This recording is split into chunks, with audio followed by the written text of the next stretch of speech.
자, 주제통합 6강 강의 보도록 하겠습니다. 되게 좀 지문 딱 보면 복잡해 보이지만 어려운 얘기 아니니까 좀 잘 보세요. 인간에게 의미 정보가 어떻게 저장되고 재생된지를 설명할 수 있는 단일한 이론은 확립되지 않았다. 그러나 최근 통용되는 의미 기억의 이론들 대부분, 그러니까 의미가 기억되는 이론들의 대부분은 의미 정보들이 상호 연결된 개념의 그물망으로 표상될 수 있다는 생각에 기초를 두고 있다. 쉽게 내용들을 보세요. 문장이 어렵고 단어가 좀 안 쓰는 단어들이라서 헷갈릴 수가 있는데 이 의미 정보들이 상호 연결된 개념의 그물망. 자, 그러니까 이제 요 그림 같은 게 이제 개념의 그물망이라고 볼 수가 있죠. 개념의 그물망은 어떤 물체를 보거나 그 물체를 기호한 단어를 들을 때 관련된 개념들이 활성화되고 주변의 다른 개념들도 활성화가 확산된다는 것을 나타내는데 이를 활성화 확산 모형이라고 한다. 이렇게 돼 있죠. 자, 그러니까 지금 보니까 소방차, 구급차가 이제 떠오르고 집, 불, 빨강, 차가 빨간색이니까 이런 식으로 연결이 되고 소방차니까 트럭, 버스, 이건 이제 승용차, 차의 종류 이런 식으로 주변의 어떤 다른 개념들이 활성화되는 건, 그러니까 다른 것들이 떠오른다는 거지. 연관해서 이를 활성화 확산 모형이라고 한다. 자, 활성화 확산 모형은 개념들 간 관계를 나타내는 간선을 중시한다. 이 간선이라고 하는 게 뭐냐면 선, 요 연결선. 실제로 뇌의 신경세포 다발은 서로 연결되어 있어 한마디가 활성화되면 다른 영역들로 활성화가 확산되기 때문에 활성화 확산 모형은 뇌의 생리적 반응과 유사하다고 할 수 있다. 그림은 인간기억의 일부가 연결망으로 포상되는 방식을 예시한 것이다. 그림에서 각각의 개념들에 해당하는 정점들을 연결하는 간선의 길이는 개념들 간의 의미 관련 정도를 상대적으로 나타낸다. 무슨 얘기냐? 이 간선의 길이가 개념들 간의 의미 관련 정도를 나타내 준대요. 가령 버스가 소방차보다 더 전형적인 운송도구라는 사실을 나타내기 위해 소방차와 운송도구로 있는 간선보다 버스와 운송도구로 있는 간선을 짧게 그려놓았다. 그러니까 이게 무슨 얘기냐면은 이 선의 길이가 짧으면, 그러니까 간선의 길이라고 하는 게 선의 길이가 짧다라고 하는 게 결국은 무슨 얘기겠어요? 관련성이 더 크다 이런 얘기죠. 거꾸로 선의 길이가 길다라는 것은 관련성이 떨어진다. 그러니까 지금 운송도구에서 가까운 게 버스, 승용차, 트럭 이렇게 되는 거고 승용차는 어때요? 길이가 길잖아. 소방차는. 그러니까 얘는 운송도구하고는 조금 거리가 있다. 이렇게 볼 수 있다는 거죠. 그래서 간선의 길이와 관련 정도라는 건 이런 얘기를 지금 하는 거야. 그러니까 말이 되게 어려운 것 같지만 사실 하는 내용이 별로 어려운 얘기가 아니에요. 자, 그 다음 볼게요. 활성화 확산 모형은 어떤 개념이 처리될 때 그 개념의 활성화 상태가 연결망의 간선을 따라 퍼져나간다고 가정한다. 그리고 그 확산은 퍼져나감에 따라 점점 약해진다. 그러니까 길이가 길어지니까 점점 약해지죠. 그러니까 처음 떠올렸던 거는 강한 거고 점점점 이제 떠올리는 것들은 길이가 길어지는 거고 관련성이 떨어지는 거다. 자, 그림과 같은 예를 들 경우 소방차라는 단어가 제시되면 소방차와 관계가 밀접한 빨강이나 불 같은 개념은 강하게 활성화되지만 상대적으로 소방차와 관계가 가깝지 않은 석양이나 장미 같은 개념은 약하게 활성화된다. 그러니까 석양, 장미, 빨강에서 비롯된 거니까. 자, 이 가정에 따르면 어떤 개념을 전형적으로 나타내는 구성 요소는 그렇지 않은 구성 요소보다 상위 범주나 하위 범주를 활성화시키는 속도도 빠르고 활성화시키는 정도도 강할 것이다. 그리고 첫 번째로 개념의 활성화가 이루어진 다음 두 번째로 개념의 활성화가 이루어진다면 첫 번째보다 활성화가 약해지고 이어서 세 번째로 활성화가 이루어진다면 두 번째보다 활성화가 약해지기 때문에 의미망 속의 모든 개념이 활성화되지 않는다. 그러니까 이건 아까 얘기했듯이 첫 번째가 강할 거고 그 다음에 두 번째가 조금 더 약해지고 세 번째가 되면 점점 약해지니까 갑자기 소방차에서 해돋이 떠오르는 사람은 없죠. 이거 이상하잖아. 소방차, 빨강, 이제 빨강에서 장미, 빨간 장미 이런 걸 떠올리는 거지. 갑자기 소방차에서 해돋이, 장미 이런 사람은 없잖아요. 그러니까 모든 개념이 활성화되는 건 아니죠. 또 어떤 자극이 주어졌을 때 기억되어 있는 모든 정보들에서 활성화가 일어나는 것이 아니라 평상시 기억 속에서 가깝게 연결되어 있는 정보들 사이에서만 자동으로 활성화가 일어난다고 할 수 있다. 이때 자동으로 일어난다는 것은 의식적인 통제나 주의정을 하지 않아도 일어나는 것. 이를 자동 처리라고 한다. 무슨 얘기야? 소방차, 불 이런 건 바로 떠오르죠. 그러니까 우리가 막 소방차는 뭐 하는 거지? 아, 불을 끄는 거야. 이렇게 하진 않잖아. 그러니까 그냥 우리가 그냥 집중 안 해도 자동적으로 딱 떠오르잖아요. 이렇게 가까운 것들은 자동으로 활성화가 일어난다. 자, 이런 얘기예요. 그러니까 지금 뭐 되게 어려운 얘기들은 아닙니다. 자, 그 다음 문단 볼게요. 활성화 확산 모형은 의미점화 효과를 통해 뒷받침될 수 있다. 자, 그럼 또 다른 개념, 의미점화 효과. 단어만 어려운 거야. 내용이 그렇게 어려운 건 아닙니다. 이 지문이. 선행 자극의 영향을 받아 특정 자극의 탐지 또는 인식이 촉진되는 거. 그러니까 먼저 선행 자극의 영향이 있으면은 그 다음이 이제 생각된다라는 거죠. 어른들의 경우 실핀, 귀, 바느질의 단어가 들었다면 바늘이란 단어도 들었다고 믿는 확률이 매우 높다는 실험이 이를 증명한다. 그러나 어린아이들의 경우 실핀, 귀, 바느질의 단어를 듣더라도 바늘이란 단어를 들었다고 판단할 확률이 낮게 나오는데 이는 실핀, 귀, 바느질이란 단어와 바늘의 연관성 형성에 필요한 자극을 강하게 받지 못했기 때문이라고 해석할 수 있다. 이것은 그의 말이 빨랐다라는 말의 의미를 활성화하는 데도 적용될 수 있다. 가령 경마장에 갔다, TV 토론을 봤다, 팀을 나눠 윷놀이에 따른 자극 중에 어떤 자극이 선행되느냐에 따라 말의 의미는 다르게 활성화된다. 이게 무슨 얘기냐면요. 앞에서 얘기했던 그 어른들의 경우, 그 다음에 아이들의 경우, 이 바늘을 떠올릴 때, 자, 이 사람들이 가지고 있는 언어가 있고 아이들이 가지고 있는 언어가 있다라는 거야. 그러니까 이거에 영향을 받을 수밖에 없죠. 이제 그런 얘기를 하는 거예요. 그러니까 바늘이 아이들한테 익숙한 도구는 아니잖아요. 근데 어른들한테는 익숙한 도구지. 그래서 그런 선행 자극이 있었기 때문에 영향을 받는다는 거고, 다음에 요것은 무슨 얘기냐면은 기역, 니은, 디귿이 있어요.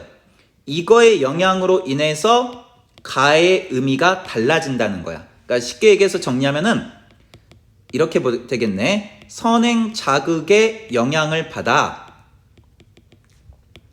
똑같은 말도 의미가 달라진다. 자, 이거를 이제 의미점화 효과라고 보시면 된다라는 얘기입니다. 자, 여기까지 가 지문이 되겠네요. 자, 그 다음 이제 나 지문으로 가서 보도록 하겠습니다.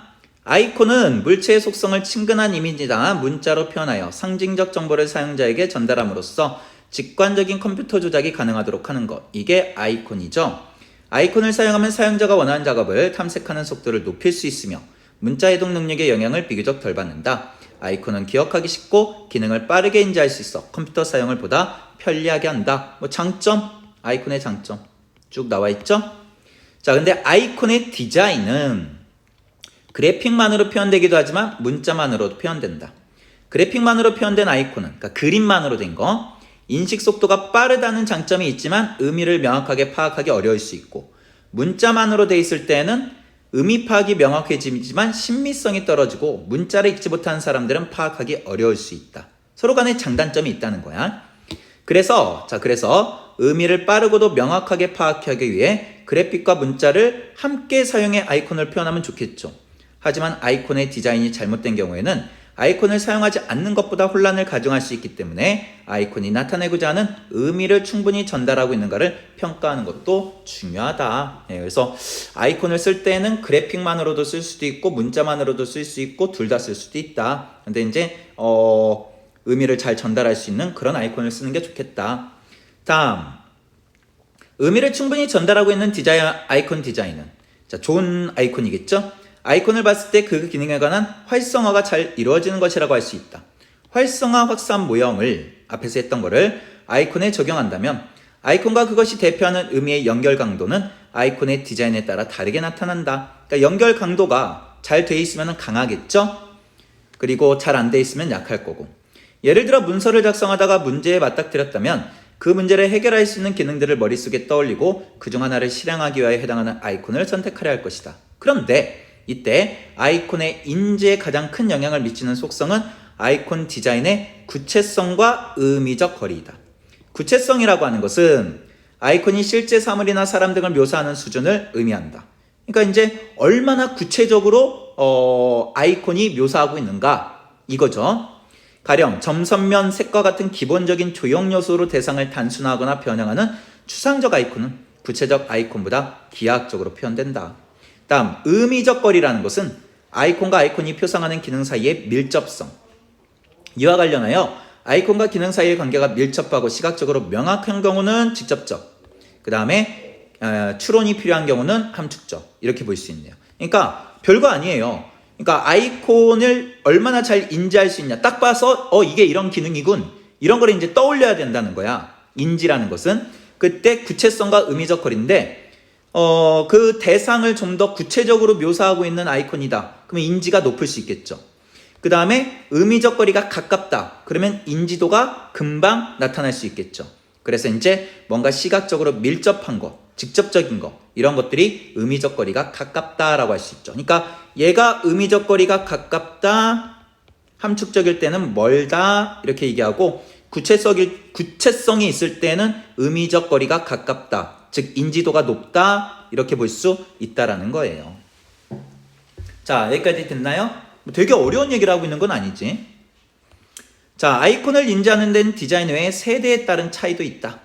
자, 특히 다수의 연구 결과가 노년 세대가 젊은 세대에 비해 모바일 기기 아이콘을 사용하는데 어려움을 겪는다고 주장합니다. 그러니까 나이 든 사람들은 기기에 좀 익숙하지 않으니까, 젊은 세대는 유아기부터 디지털 기술을 접했기 때문에 아이콘을 사용하는 환경에 익숙하여 그 기능을 직접적으로 표현한 아이콘뿐만 아니라 함축적인 것도 우수하다. 이에 비해 노년 세대는 함축적 아이콘보다 직접적 아이콘을 더 잘 식별하였는데, 이는 장기간 지속적으로 겪은 사물에 대한 직접적 경험과 지식 때문인 것으로 해석될 수 있다. 이렇게 되어 있네요. 자, 그래서 이제 아이콘과 관련해서 의미를 활성화시키는 활성화 확산 모형, 이거를 적용해가지고 나지문을 봤네요. 자, 그럼 문제를 통해서 좀 더 보도록 하겠습니다. 가나를 바탕으로 A에 대해 이해한 내용이 아닌 것. 자, A라고 하는 것은 의미를 충분히 뭐하는, 전달하는, 쉽게 얘기해서 좋은 아이콘, 이렇게 보시면 되겠네요. 자, 보시죠. A가 그래픽과 문자를 함께 사용해 표현된 것이라면 좀 더 의미가 빠르죠. 하나를 쓴 것보다. 당연하지. 다음, A는 기억 속 개념들 간의 연관성을 강하게 형성하여 의식적인 통제나 주의 집중을 요구하지 않겠죠. 그러니까 의식적인 통제나 주의 집중이 없이 그냥 자동으로 떠오르는 것. 자, 가에서 보면은 그런 얘기가 나왔죠. 자동으로 연결되는 것. 이게 좋은 아이콘이죠. 정답이 2번이네. 젊은 세대는 그 기능을 직접적으로 표현한 아이콘뿐만 아니라 함축적으로 표현한 아이콘을 A로 평가할 수도 있죠. 마지막에 나왔고, A의 경우 아이콘과 그 기능 간의 관계를 의미망 모형을 이용해 나타낸다면 아이콘과 그 기능이 짧은 간선, 그게 이제 어떤 거야? 연결성이 강한 거니까. 그 기능을 직접적으로 표현한 아이콘을 A로 여기는 노년 세대는 사물에 대한 직접적 경험과 지식이 의미망 활성에 영향을 미칠 것이다. 지문 마지막, 나지문 마지막에서 얘기를 하고 있네요. 정답 2번 되겠습니다. 자, 가를 기억 능력과 관련시켜라. 자, 지금 우리가 이렇게 봐야 돼. 기억이 뭐냐? 경마. 그다음 니은이 토론. 자, 디귿은 윷놀이. 자, 얘가 선행 요소야. 얘의 영향으로 말이 빨랐다. 자, 이렇게 이제 영향을 준다는 거예요. 지금 가가 먼저 나왔으니까 가를 먼저로 보면 안 되고 얘들이 선행 요소라는 거예요. 자, 그럼 볼게요. 기억이 선행된 후 가가 제시되면 포유류 동물을 먼저 떠오르죠. 그렇지. 선행 요소의 영향을 받게 되는 거니까. 다음, 니은이 선행된 후 가가 제시되면 말을 음성 기호로 이해한다. 사람의 말. 그렇죠. 디귿이 선행된 후 가가 제시되면 말과 관련된 모든 정보들을 활성화. 모든 정보가 아니라 어떤 거야? 관련성이 있는 관련 정보. 그거를 떠올리겠지. 3번이 틀렸네. 기억이나 디귿이 선행된 후 가가 제시되면 경기나 놀이에서 승리를 연상할 수 있다. 그렇지. 경마에서 말이 빠르고 윷놀이에서 말이 빨랐다라는 것은 이겼다는 얘기잖아. 경마장, TV토론의 개념을 모르는 사람은 기억이나 니은이 선행되고 가가 제시되더라도 맞는 의미를 떠올리지 못해. 왜? 이 개념을 모르니까 영향을 줄 수가 없다라는 얘기죠. 그래서 정답이 3번이 되겠습니다. 자, 넘어갈게요. 자, 3번 보시죠. 활성화 확산은 심리학자 닐리 실험한 어휘 판단 과제 수행을 통해 증명할 수 있다. 이건 뭘까? 어휘 판단 과제 수행은 주어진 어휘가 단어인지 아닌지를 판단하는 시간을 측정하는 거래요. 단어인 펭귄이라는 자극에 실험 참가자가 할 대답은 예이고 단어가 아닌 뻘공이라는 그러니까 뻘공이란 단어는 의미가 없잖아요. 그러니까 단어가 아니지. 자극에 실험 참여자가 할 대답은 아니요라고 정했다고 하면 실험을 시작하기 전 자극과 관련된 단어를 미리 보여주는 경우 실험 참여자가 대답을 내는 시간이 짧아진다. 그러니까 미리 자극을 줬을 때 예를 들어 새라는 단어를 먼저 보여주고 펭귄이란 단어를 보여줄 때의 판단 시간이 뻘공을 보여주고 펭귄이란 단어를 보여줄 때의 판단 시간보다 짧다. 자, 이게 무슨 얘기냐면은 자, 이 얘기예요. 단어를 보여주고 단어를 보여주면은 시간이 짧은 거야. 새, 펭귄. 시간이 짧아요. 근데 단어가 아닌 걸 보여주고 뻘공 여기 나온 게 단어를 보여줬을 때는 즉 펭귄 시간이 어떻다는 거죠? 길다라는 거죠. 자, 그러니까 지금 이게 뭐냐면은 전 거에 영향을 받는다 이 소리야. 그러니까 앞에 문제랑 좀 비슷해요. 선행되는 단어에 영향을 받는다, 자극을 받는다 이런 얘기예요. 자, 그럼 봅시다. 새라는 개념에서 비롯된 활성화, 확산이 펭귄을 단어라고 판단하는 시간에 영향을 주어서 짧게 영향을 줬다는 거죠. 오케이, 1번 정답. 맞잖아. 나머지가 왜 오답인지 봅시다. 새라는 개념의 활성화가 약해졌기 때문에 뻘공보다 새를 보여줄 수의 판단 시간이 짧았다. 활성화가 약해진 게 아니라 활성화가 강해져야 시간이 짧아지지. 금방 인지하는 거니까 잘못됐네. 새와 펭귄의 간선이 새와 뻘공의 간선보다 길기 때문에 헤이 짧지. 단어니까.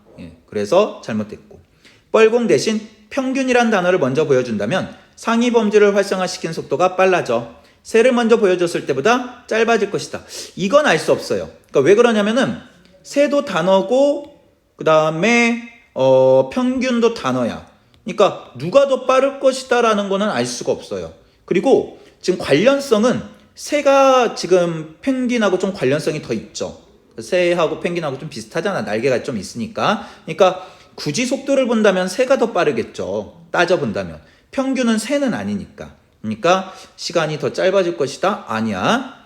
펭귄 대신 참새라는 단어를 보여준다면 주변의 다른 개념들로 활성화가 확산되어 펭귄이라는 단어를 보여줄 때와 달리 아니요. 에이 단어잖아. 단어니까 예 이래야죠. 참새도 단어야. 단어를 보여줬을 땐 다음이 단어가 나오잖아. 그러니까 예라고 하겠죠. 그래서 정답이 1번이 되겠습니다. 자, 마지막 문제. 자, 지금 보시면은 이제 아이콘 문제예요. 그래서 이렇게 합시다. 얘를 A. 자, 얘가 높죠, 디귿. 얘는 미리 보기는 B. 얘가 높아요. 그 다음에 C. 얘가 높죠, 찾기는. 자, 그래서 지금 A, B, C. 요 얘기를 지금 한 거야. 보기에 설명하는 것이. 자, 그 다음에 이제 볼게요. A가 1기역과 1니은을 선택하지 않은 이유는 자, 점선면 색과 같은 조형 요소로 대상을 묘사하는 의미적 고리를 고려했기 때문에 자, 점선면 같은 조형 요소면은 추상적이죠, 얘는. 추상적. 근데 지금 디귿은 어때요? 구체적이죠. 10이라는 숫자도 있고. 자, 그러니까 얘는 지금 문자도 있는 거야. 그러니까 훨씬 더 스케줄 알림이라는 의미를 좀 더 파악하기가 쉬웠던 거죠. 1번 잘못됐고 A가 1디귿을 선택한 이유는 아이콘이 가진 기능을 해석하기에 상대적으로 더 많은 추론? 추론이 적어야지. 예, 잘못됐어요. 자, 그 다음에 3번 B가 이 기억을 선택하지 않은 이유는 아이콘과 아이콘이 포상하는 기능 사이의 밀접성을 의미하는 구체성을 고려했기 때문에 라고 되어 있는데 자, 지금 여기는 밀접성을 고려하는 구체성이라기보다는 거리가 가깝지 않은 거지. 예, 거리가 가깝지 않다 보니까 그랬던 거고. 자, 4번 B는 이 니은을 컴퓨터 화면에 문서의 모습을 직접적으로 나타내고 있다는 점에서 기억보다는 의미적 거리가 가깝다. 그렇지. 의미적 거리가 가까운 거야. 그래서 정답이 4번. 3번과 4번이 서로 부딪히는 선지네요. 5번 C는 이 리을을 그래픽과 문자가 함께 사용되었다는 점에서 자, 이 디귿보다 여러 가지 기능으로 해석하여 함축적이다. 아니지. 함축적이면은 거리가 멀고 의미 해석이 시간이 오래 걸리죠. 그럼 선택하면 안 되지. 그러니까 얘는 좀 더 직접적이고 구체적이다. 직접적이고 구체적이다. 그래서 이 리을을 선택했다. 이렇게 볼 수 있겠습니다.